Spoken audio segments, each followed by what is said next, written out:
के नियमों के बारे में पढ़ेंगे। इससे पूर्व के चैप्टर में हमने जो लेक्चर था उसमें हमने विद्युत चुम्बकीय प्रेरण किसे कहते हैं और फैराडे के प्रयोग तथा चुम्बकीय फ्लक्स इसके बारे में अध्ययन किया था।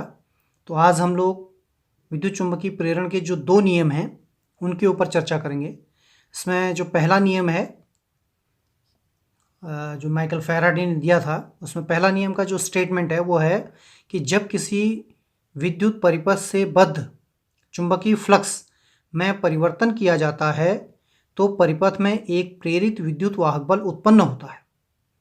प्रेरित विद्युत वाहक बल चुंबकीय फ्लक्स परिवर्तन की ऋणात्मक दर के बराबर होता है। तो इस चीज को हमने नोट करना है कि जो प्रेरित विद्युत वाहक बल है वह चुंबकीय फ्लक्स परिवर्तन की ऋणात्मक दर के बराबर होता है।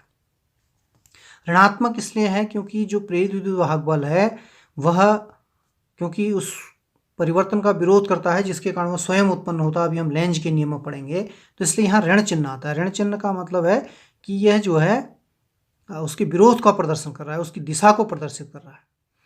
तो इस प्रकार से जो प्रेरित विद्युत वाहक बल है वो डेल्टा फाई बी बटे डेल्टा टी अर्थात फ्लक्स परिवर्तन की दर जो है वो ऋणात्मक दर है। तो इसे ही हम प्रथम नियम कहते हैं।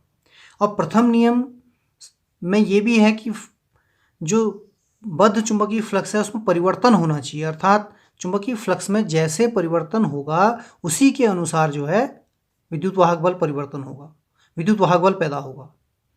तो इसलिए जितनी तेजी के साथ हम फ्लक्स परिवर्तन करेंगे उतना विद्युत वाहक बल ज़्यादा होगा और उतना ही धारा ज़्यादा पैदा हो जाएगी, क्योंकि जो प्रेरित धारा है वह विद्युत वाहक बल पर निर्भर कर रही है। इसलिए अगर हम ज़्यादा से ज़्यादा जो है फ्लक्स परिवर्तन की दर को बढ़ाएंगे, बहुत तेज़ी के साथ जो है किसी कुंडली से होकर गुजरने वाले फ्लक्स में परिवर्तन करेंगे तो इससे जो है उसमें उतना ही विद्युत वाहक बल अधिक पैदा होगा। तो इसमें अब सबसे बड़ी बात ये हो कि हम फ्लक्स परिवर्तन करते कैसे हैं। तो फ्लक्स परिवर्तन के लिए हमने बताया था कि फ्लक्स परिवर्तन का तरीका क्या है, कुंडलियों के बीच में आपेक्षिक गति होनी चाहिए। 2 कुंडलियों के बीच में कोई ऐसी गति हो जाए कि या तो एक कुंडली स्थिर है दूसरी चले या दूसरी पहली स्थिर है दूसरी चले, तो दोनों के बीच में कोई आपेक्षिक गति होनी चाहिए। तो इसका एक तरीका ये भी है, जैसे जो व्यवहारिक रूप में हम जितने भी क्या कहते हैं विद्युत वाहक बल जो पैदा किया जाता है प्रेरित विद्युत वाहक बल, उसका तरीका ये है कि हम 2 यहाँ पर हम चुंबक रख देते हैं। सपोज हमारे पास एक चुंबकीय है और एक चुंबकीय है, ये चुंबक का नॉर्थ सिरा है और ये साउथ सिरा है। तो यहाँ से जो वैद्युत क्षेत्र रेखाएं होती हैं वो नॉर्थ टू साउथ इस प्रकार से जाएंगी। और अगर हम यहाँ पर कोई कुंडली रख दें इस तरीके से, यहाँ पर अगर हम एक कुंडली रख दें तो आप देखेंगे कि इस कुंडली के अंदर सिर्फ चुंबकीय फ्लक्स गुजर रहा है। तो जब हम इस कुंडली को ऐसे करके घुमाएंगे इसको चारों ओर तो फ्लक्स परिवर्तन क्या होगा, स्टार्टिंग में जब ये इसके लंबवत होगा ऐसे करके, जब ये कुंडली के लंबवत होगा तो उस दौरान जो है इससे अधिकतम चुंबकीय फ्लक्स गुजरेगा। और जैसे जैसे ये घूमेगी, जैसे जैसे ये कुंडली घूमेगी ऐसे करके, तो इससे परिवर्तन जो चुंबकीय फ्लक्स है वह धीरे धीरे घट के शून्य हो जाएगा। अर्थात जैसे जैसे हम इस कुंडली को घुमाएंगे इससे जाने वाले चुंबकीय फ्लक्स में परिवर्तन होगा। तो चुंबकीय फ्लक्स में परिवर्तन होने से यहाँ पर क्या होगा, इसमें एक प्रेरित विद्युत वाहक बल पैदा हो जाएगा, अर्थात इसमें एक धारा प्रवाहित होने लगेगी। तो इसलिए अधिकांशतः जो व्यवहारिक हमारे जितने भी युक्तियां होती हैं जिसमें कि हमें विद्युत धारा या प्रेरित विद्युत वाहक बल पैदा करना होता है, तो वहाँ पर इसी प्रकार की एक कुंडली बनाई जाती है जो कि चुंबकीय फ्लक्स चुंबकीय क्षेत्र के बीच में घूमने के लिए स्वतंत्र होती है।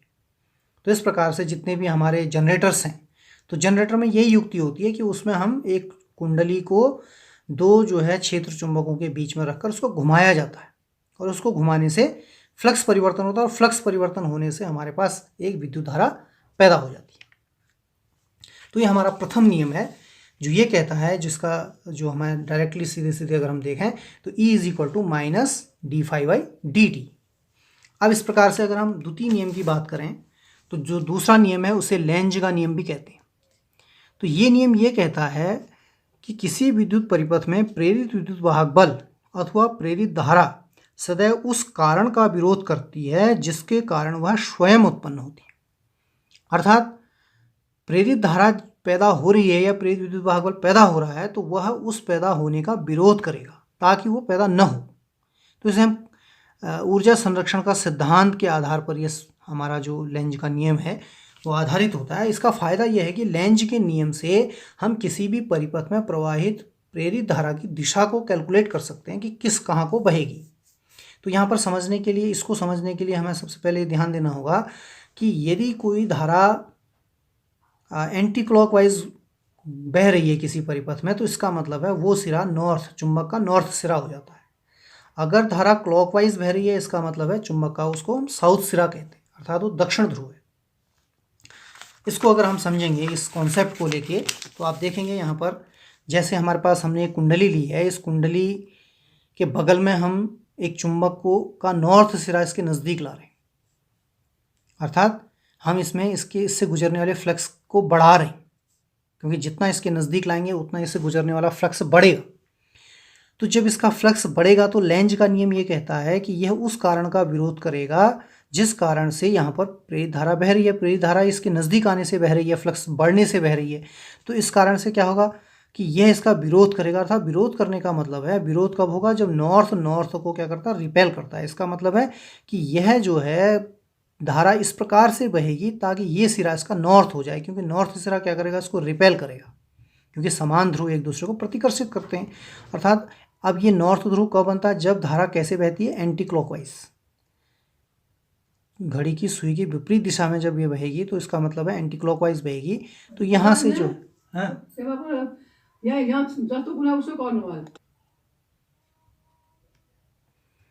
तो इस तरीके से ये विरोध करेगा, तो इस कारण से ये जो धारा है वो एंटी क्लॉकवाइज बहेगी और ये धारा की एक दिशा हमें प्राप्त हो जाएगी जो कि इस कारण का विरोध करेगी। इसी प्रकार से जब आप देखेंगे, जब हम इसी कुंडली के नज़दीक में जो नॉर्थ ध्रुव है उसको हम इससे दूर ले जा रहे हैं इस बार में, अब हम दूर ले जाएंगे तो इससे गुजरने वाला जो चुंबकीय फ्लक्स है वो क्या होगा, कम होगा।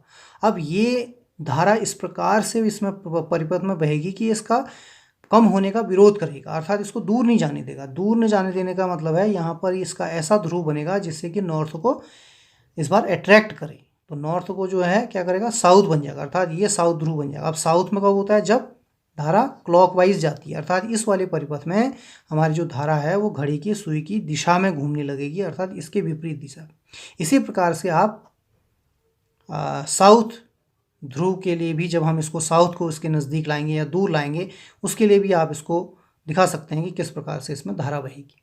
तो ये प्रयोग एक प्रकार से लेंज के नियम को सिद्ध करते हैं, दोनों प्रयोग की। लेंज का नियम ये कहता है कि किसी में भी जो प्रेरित धारा होती है वह उस कारण का विरोध करती है वो जिस कारण से स्वयं उत्पन्न होती है। तो दूसरे नियम से हम किसी भी परिपथ में बहने वाली धारा की दिशा को ज्ञात कर सकते हैं, और जो लेंज का पहला नियम है उसके द्वारा हम किसी भी परिपथ में उत्पन्न प्रेरित विद्युत वाहक बल या प्रेरित धारा के परिमाण को ज्ञात कर सकते हैं। तो ये दोनों नियम हैं जिनकी सहायता से हम परिमाण, विद्युत वाहक बल या विद्युत धारा के परिमाण तथा उसकी दिशा को ज्ञात कर सकते हैं। अब बात ये आती है कि लेंज का नियम, या हम ये कहें कि प्रेरित धारा की जो दिशा होगी वो किस दिशा, कहाँ, कैसे बहेगी, कोई और इसका तरीका है, तो उसके लिए फ्लेमिंग के एक बाएं हाथ का नियम, दाएं हाथ का नियम है, फ्लेमिंग के दाएं हाथ का नियम, जो है किसी भी परिपथ में प्रेरित धारा की दिशा को ज्ञात करने का एक बहुत सरल उपाय है। तो फ्लेमिंग के बाएं हाथ का नियम हम इससे पहले पढ़ चुके हैं, जो कि किसी भी चालक, धारावाही चालक को जब हम किसी चुंबकीय क्षेत्र में रखते हैं तो उस पर एक बल लगता है, इससे हम पहले, जिसे हम लॉरेंज बल कहते हैं। तो उस लॉरेंज बल की दिशा कहाँ की ओर होगी, उसके लिए फ्लेमिंग के बाएं हाथ के नियम को हम पढ़ चुके हैं ऑलरेडी। तो यहाँ पर फ्लेमिंग के दाएं हाथ का नियम है जो ये कहता है कि यदि हम अपने दाएं हाथ के अंगूठे, मध्यमा और तर्जनी, इन 3 उंगलियों को इस प्रकार से फैलाया जाए कि इसमें जो अंगूठा है वो चालक की गति की दिशा में हो, अर्थात जहाँ की ओर हमारा चालक गति कर रहा है, और इसमें जो तर्जनी है वो चुंबकीय क्षेत्र में होनी चाहिए। तो जो ये वाली जो दिशा है, मध्यमा की जो दिशा होगी, वो प्रेरित धारा की दिशा होगी। इस प्रकार से अपने आप ही हमें प्रेरित धारा की दिशा स्वतः पता पड़ जाएगी। तो इसका स्टेटमेंट ये आप चित्र से समझ रहे होंगे। अंगूठा हमारा चालक की गति की दिशा में होना चाहिए, तर्जनी चुंबकीय क्षेत्र की दिशा में होनी चाहिए। तो जो हमारा मध्यमा होगी, मध्यमा जहाँ की ओर भी इशारा करेगी वही हमारी प्रेरित धारा की दिशा हो। तो हम इस फ्लेमिंग के दाएं हाथ के नियम से हम जो है प्रेरित धारा की दिशा को ज्ञात कर सकते हैं। जैसा आप यहाँ चित्र में पहले में देख रहे होंगे कि पहले चित्र में यहाँ पर हमने एक क्रॉस चुंबकीय क्षेत्र है जो कि कागज तल के लंबवत नीचे की ओर कार्य कर रहा है और यहाँ पर ऊपर की ओर धारा प्रवाहित हो रही है। तो अगर हम इस प्रकार से अपनी उंगलियों को इस प्रकार से फैलाएं, यहाँ पर आप देखेंगे तो ये हमने चालक की गति ऐसे करनी है, चुंबकीय क्षेत्र ऐसे करना है। तो अगर हम अंगूठे को इस प्रकार से करें तो आप देखेंगे कि जो धारा है वह इस प्रकार से बहेगी। ये हमारे एंटी क्लॉकवाइज यहाँ पर बह रही। इसमें आप देखेंगे कि अगर हम चुंबकीय क्षेत्र इस बार डॉटेड है, डॉटेड का मतलब कागज तल के ऊपर की ओर है इस बार, और गति इधर को हो रही है, तो आप इसके नियम को लगाएंगे तो हमारे पास जो धारा है वो इस प्रकार से धारा प्रवाहित हो जाएगी। तो इस प्रकार से हम किसी भी परिपथ में विद्युत धारा की दिशा को इस नियम की सहायता से प्रेरित धारा की दिशा को ज्ञात कर सकते हैं। तो हमारे फ्लेमिंग के बाएं हाथ का नियम है।